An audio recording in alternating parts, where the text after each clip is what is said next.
The rain barrels that we have today will help conserve water that we need to drink later. And there's an old Turkish proverb that says, "Many have lived without love, none have lived without water."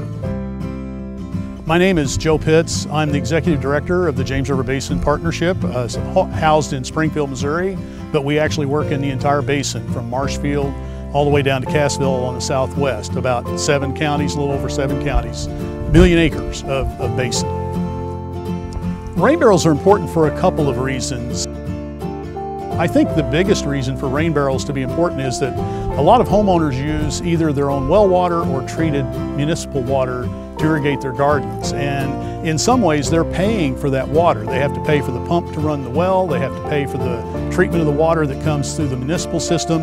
If you have a rain barrel and you're collecting water off of your roof, you don't have to pay for that water other than getting the initial rain barrel set up. I've had this at my home. They respond much better to the rainwater versus treated water that may have chlorine and things like that in it.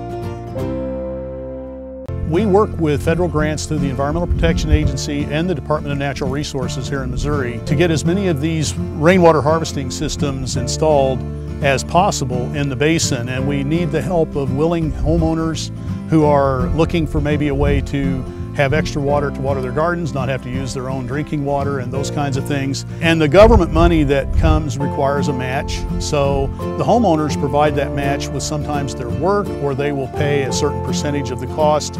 In this particular installation, I believe it was a 60-40 split, and that means that 40% was paid by the homeowner in some way, and then the grant covered the 60%. And we've installed literally in the last 5 years several hundred of these systems around in the basin. I think you should save every drop you can. My grandmother had a rain barrel when I was a child, and she would wash her hair with that water because it's naturally soft water. The rain barrels that we have today will help conserve water that we need to drink later. And so every drop of water we save, every drop of water we don't put some chemical in and put back on the land or in the rivers. That water is water we're going to need in the future at some point, and it moves downstream. So water we're using and returning to the river will be used and returned to the river many, many times before it gets to the ocean.